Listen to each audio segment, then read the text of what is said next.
آج کی آیت۔ جب وہ کلام کر چکا تو شمعون سے کہا، گہرے میں لے چل اور تم شکار کے لیے اپنے جال ڈالو۔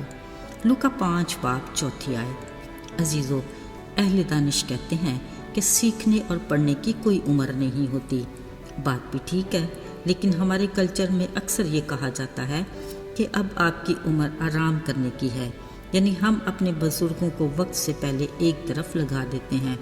عزیزو، ہمارا یہ رویہ دوسرے کے لیے سراسر نا انصافی ہے۔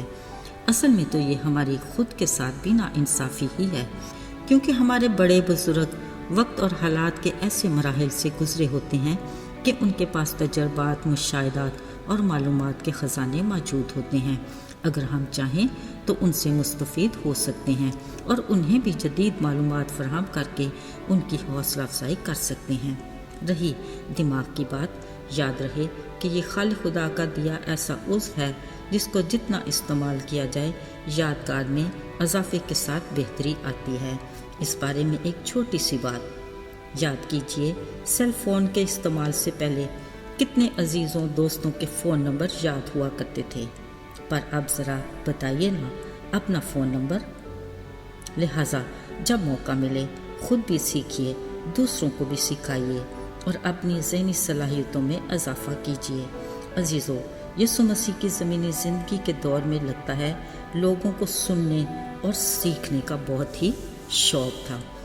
یاد رہے، متی، مرکز، لوکا اور یوحنا یہ وہ مصنفین ہیں جنہوں نے یسوع کی زمینی زندگی کو اپنے طور پر دیکھا اور الہی تحریک سے ہر بات، واقعہ اور حالات کو تحریر کیا۔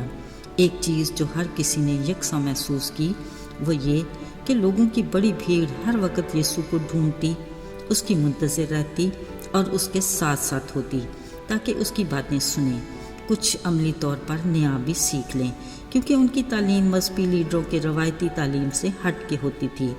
آج بھی معمول کے مطابق بڑی بھیڑ اس پر گری پڑتی تھی اور خدا کا کلام سننے کے لیے بےتاب تھی۔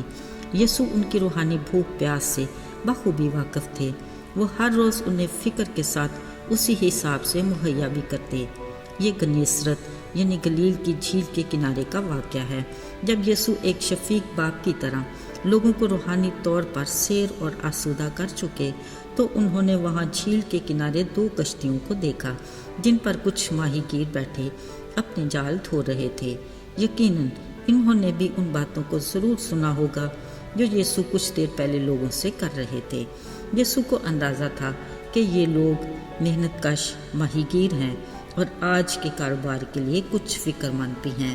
وہ ایک کشتی پر بیٹھ کے اور کچھ پوچھے بنا کہا، گہرے میں لیے چلو اور اپنے جال ڈالو۔ غالباً یہ کشتی شمعون کی تھی، کیونکہ اسی نے یسوع کو جواب دیا کہ آئے استاد، ہم نے رات بھر محنت کی مگر کچھ ہاتھ نہ آیا۔ شمعون یہ بھی سوچ رہا ہوگا کہ ہم ماہی گیر ہیں، ہمیں اپنے کام کے بارے میں تجربہ ہے، یسوع استاد کو اس کے بارے میں کیا پتا؟ مگر جب اس نے یسوع کو دیکھا اور ان کی بات سنی، یقیناً کچھ تو ایسی کشش تھی کہ فوراً بولا، ہاں، تیرے کہنے سے جال ڈالتا ہوں۔ عزیزو، کلام میں لکھا ہے کہ وہ مچھلیوں کا بڑا غور گھیر لائے کہ ان کے جال پھٹنے لگے۔ انہوں نے دوسری کشتی کے ساتھیوں کو مدد کے لیے بلایا۔ وہ اتنی زیادہ مچھلیاں تھیں کہ دونوں کشتیاں بھر گئیں کہ ڈوبنے لگیں۔ سب حیرانی سے ایک دوسرے کو دیکھنے لگے، مگر شمعون اسی پل یسوع کے قدموں پر گرا اور کہا، آئے خداوند، میرے پاس سے چلا جا، کیونکہ میں گناہ گار آدمی ہوں۔ عزیزو، ذرا سوچئے، یسوع ایسے موقع پر سب کو حیران پریشان چھوڑ کر کیسے جا سکتے تھے، کیونکہ وہ تو دنیا میں آئے ہی بے یار مددگار اور گناہ گار انسانوں کے لیے تھے۔ انہوں نے ڈرے سہمے شمعون کو تسلی دیتے ہوئے کہا، خوف نہ کر، اب سے تو آدمیوں کا شکار کرے گا۔ یوں لگتا ہے کہ یسوع نے اسی پل شمعون پطرس کو کسی بڑے کام کے لیے چن لیا تھا، اگرچہ اسے اس وقت یہ اندازہ بھی نہ ہوگا کہ آدمیوں کے شکار کا مطلب کیا ہے۔ پر غور طلب بات یہ ہے کہ ان سب میں سے جو وہاں موجود تھے، فقط پطرس ہی تھا جس نے یسوع کی الہی قدرت کو سمجھتے خود کو گناہ گار ہونے کا اقرار کیا۔ یہ اس عمل کی بدولت تھا کہ وہ یسوع کے کہنے پر گہرے میں اپنی کشتی کو لے گیا۔ ابھی تو انہیں اس بات کا گمان بھی نہیں تھا کہ اسی خالق کے حکم سے پانیوں نے اپنے اندر کثرت سے جانداروں کو پیدا کیا۔ اب کیسے ممکن ہے کہ مچھلیاں یسوع کا حکم نہ مانتیں؟ اسی ایک معجزے کو دیکھ کر وہ سب اپنی کشتیاں چھوڑ کر یسوع کے پیچھے ہو لیے۔ عزیزو، ہماری زندگی میں ایسے بہت سے معجزات ہوتے ہیں۔ مثلا ہر صبح ہماری سانسوں کا برقرار رہنا، آنکھ کا کھلنا، رات کا اندھیرا صبح کی روشنی میں تبدیل ہونا، سورج نکلنا اور پھر دن بھر ضرورت کی ہر شے کا میسر ہونا۔ دراصل یہ اس قادر مطلق خدا کے معجزات ہی ہیں جن کو ہم اپنی روزمرہ کے معمولات سمجھ کر درگزر کر دیتے ہیں۔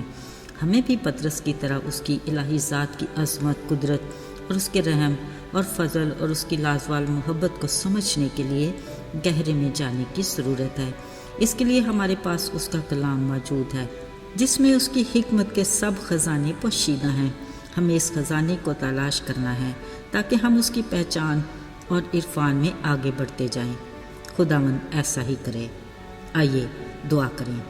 اے آسمانی باپ، تو جو محبت کا پیکر ہے، ہم تیرے رحم اور بڑے فضل کے نہایت شکر گزار ہیں۔